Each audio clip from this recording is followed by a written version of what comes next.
ഞാൻ തുടക്കത്തിൽ പറഞ്ഞിട്ടുണ്ടായിരുന്നു ഗൂഗിളിലൊക്കെ ട്രെൻഡിങ്ങിൽ വന്നൊരു പേരാണ് എന്നുള്ളത്. അത് ഞാൻ വെറുതെ പറഞ്ഞതല്ല. ശരിക്കും ഈ ബീനാർ ചന്ദ്രൻ എന്ന് പറയുന്ന പേര് ഒരുപാട് പേര് തെരഞ്ഞിരുന്നൊരു പേരാണ്. ഇപ്പം ഞാൻ IFFK തടവ് എന്ന് പറയുന്ന സിനിമ കണ്ടതുകൊണ്ട് എനിക്കൊരു അത്ഭുതവും കണ്ടിട്ടുണ്ടായിരുന്നു. കഴിഞ്ഞ തവണ കണ്ടിട്ടുണ്ടായിരുന്നു ടീച്ചറെ. അപ്പോൾ അതുകൊണ്ട് എനിക്കൊരു അത്ഭുതവും തോന്നിയിരുന്നില്ല. പക്ഷേ ഒരുപാട് പേര് സെർച്ച് ചെയ്തിട്ടുള്ളൊരു പേരായിരുന്നു ഈ ബീനാർ ചന്ദ്രൻ എന്ന് പറഞ്ഞത്. സംഭവം ക്ലീശയാണെന്ന് എനിക്കും അറിയാം. പക്ഷേ പ്രതീക്ഷിച്ചിരുന്നോ, അവാർഡ് പ്രതീക്ഷിച്ചിരുന്നോ ടീച്ചറെ? അത് IFFK ശേഷം ആളുകൾ ഇങ്ങനെ പറയുമ്പോൾ ഉള്ളിൽ ആയിക്കോട്ടെ ഇത് തന്നെ അവാർഡ് എന്ന് ഞാൻ അവരോടൊക്കെ പറയുമായിരുന്നു.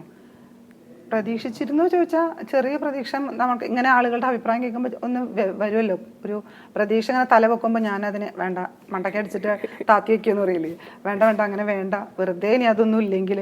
പിന്നെ നമ്മൾ അത്ര ആ ഒരു ഫീൽഡിലേക്ക് അത്രയ്ക്കും വന്നിട്ടില്ല, ഒറ്റ സിനിമയിലാണ് വന്നിരിക്കുന്നത്. അപ്പോൾ പിന്നെ നമ്മളത് അങ്ങനെ മോഹിക്കുന്നതിലും അങ്ങനെ ഒരു, എന്നാലും വെറുതെ ഞാൻ പറഞ്ഞിട്ടുണ്ട് മുന്നേ, വെറുതെ മോഹിക്കുവാൻ മോഹം എന്നുള്ള രീതി അങ്ങനെ ഒരു മോഹം ഉണ്ടായിരുന്നു.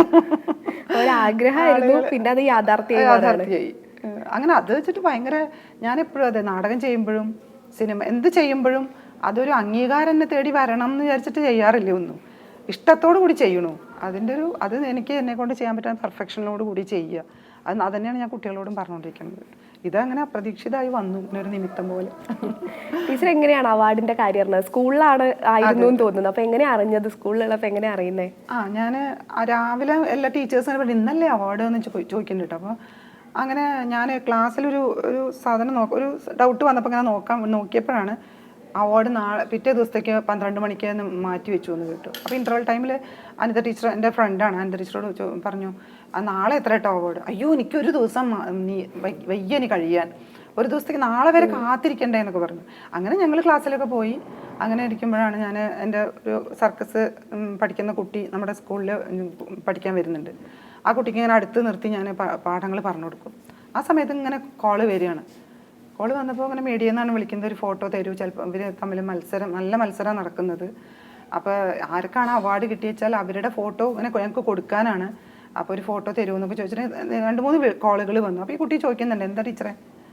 അപ്പോൾ അങ്ങനെ മീഡിയാസ് വിളിക്കുകയാണെന്ന് പറഞ്ഞപ്പോൾ ഈ കുട്ടി വെറുതെ അവാർഡ് ഉണ്ടോ എന്ന് ചോദിച്ചു. അതൊന്നും ഉണ്ടാവില്ല എന്നിട്ട് അങ്ങനെ പറഞ്ഞു നിന്നു.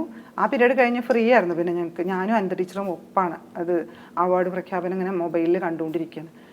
അപ്പോൾ ഞങ്ങളുടെ നവാഗത സംവിധായകനുണ്ട് പറഞ്ഞപ്പോൾ ഞങ്ങളൊക്കെ കൈയടിച്ച് ഭയങ്കര ഇതായിരുന്നു. പിന്നെ ഇതിൻ്റെ അടുത്തേക്ക് എത്തുമ്പോഴേക്കും എനിക്കിങ്ങനെ വെറുതെ ഒരു പടപടപ്പ്. അപ്പോൾ ഞാനിങ്ങനെ ശ്രദ്ധിക്കാണ്ട് അങ്ങോട്ട് മാറി നിന്നു. അപ്പോഴാണ് ഇത് പ്രഖ്യാപിക്കുന്ന 2 പേർ പങ്കിട്ടു എന്നൊക്കെ പറയുമ്പോൾ ഉർവശി എന്ന് പറയുമ്പോൾ ഞാൻ അടുത്തത് പാർവതി ആയിരിക്കും എന്നൊക്കെ ഞാനിങ്ങനെ വിചാരിക്കുകയാണ്. അപ്പോഴാണ് ഇത് കേട്ടോട് കൂടി അനിത അങ്ങോട്ട് ഓട്ടി വന്നിട്ട് അതോ നമുക്ക് കിട്ടി എന്ന് പറഞ്ഞിട്ട് വലിയൊരു സന്തോഷം തന്നെയായിരുന്നല്ലേ. പിന്നെ ഉർവശി ചേച്ചിക്കൊപ്പം അവാർഡ് പങ്കിടാൻ പറ്റുകയെന്ന് പറയുന്നത് അതും ഭയങ്കര ഒരു സന്തോഷമായിട്ട് എനിക്ക് തോന്നി. നമ്മൾ ഒറ്റയ്ക്ക്, കാരണം അവർ ഈ മുഖ്യധാര ഇതിലുണ്ട്, സിനിമയിലുണ്ട്. അപ്പോൾ അവരുടെ കൂടെ മാത്രമല്ല ഞാൻ ഒറ്റയ്ക്കായിരുന്നെങ്കിൽ ആളുകൾ മൊത്തം ഇവരോ ആര് അപ്പം തന്നെ കുട്ടി പറഞ്ഞില്ലേ, അതേപോലെ തന്നെ ആരാണ് ഈ ബീനാർ ചന്ദ്രൻ, റിലീസ് ചെയ്തു, ഈ സിനിമ കണ്ടിട്ടില്ലല്ലോ ആരും, പിന്നെ ഇങ്ങനെ ഇതിന് അവാർഡ്, ഇങ്ങനെ കുറേ സംശയങ്ങളൊക്കെ അങ്ങനെ കണ്ടിരുന്നു. കുറേ അവർ ക്ലിയർ ചെയ്യാൻ വേണ്ടിയിട്ട് കുറേ മീഡിയാസ് വന്നിട്ടുണ്ട്.